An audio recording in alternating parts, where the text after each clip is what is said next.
Hi, my name is Millie Kramer. I think I'm 86. I'm trying to forget it. Uh, Dead giveaway, born in 1922 in New York City. I was an only child, and that made me a very lonely child. I had to find ways of entertaining myself. My father was very quiet, but from my father I learned to love Irish music and baseball, and I'm still interested in those two things today. In fact, here at the Senior Center, I became involved in the Irish American Club. I've met wonderful people here, and I'm active in planning the meetings and having the entertainment, arranging for it. Somehow I've really gotten back to my Irish roots. I've never been to Ireland, but I certainly would love to go. At any rate, getting back to my early childhood, we used to move at least once a month because we saved a month's rent. In those days, landlords were looking to rent, and rent was cheap, but we still were quite poor, although I didn't realize it, and we wanted to save that month's rent. Therefore, as soon as I made a friend, there we went moving, packing up and moving, changing schools very often. So I was on my own quite a bit. In a way, that was a good thing for future development, although I was shy most of my life. I had to kind of develop a way to get out of that shyness. I became interested in art. I started drawing. I did arts and crafts on my own. I liked reading. I liked singing. I liked dancing. In fact, I got very involved with the creative arts as a young child. Unfortunately for my mother, I started out crayoning on the walls. So she realized she had to get me some art supplies, which she did.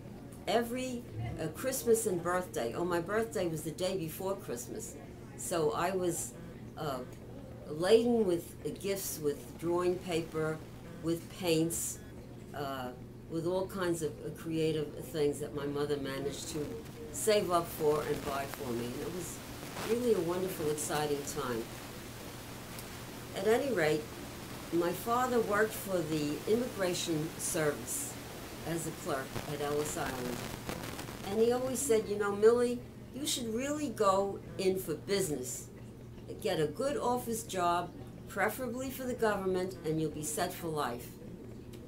Well, the thought somehow did not appeal to me. I didn't like the idea of office work, sitting at a desk.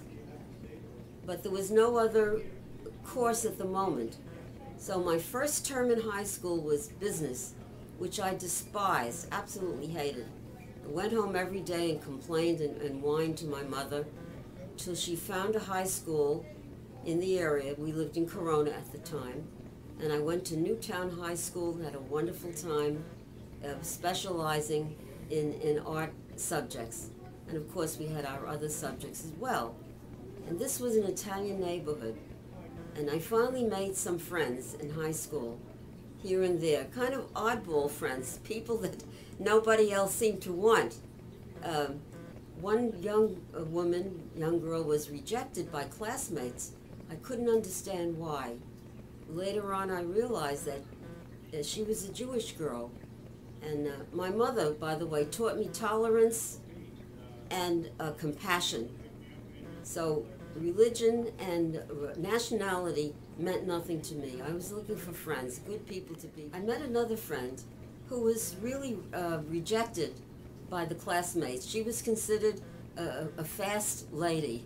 She wore high heels, she wore a lot of makeup, and she was a lot of fun. I was very attracted to this woman. And she used to visit me at home, and we would play records and sing together. It was quite marvelous. At any rate, finally I finished high school, and luckily I got a 2-year scholarship, half a scholarship, to an art school on 57th Street. And I took painting, figure drawing, figuring I would go into an art profession, because I decided I did it my way, like Frankie Sinatra. I did not follow what my father said. I did not want an office job. I wanted to mingle with creative people. And although I did end up at a desk, I was doing creative work in advertising, and I met some terrific people that I will remember for the rest of my life.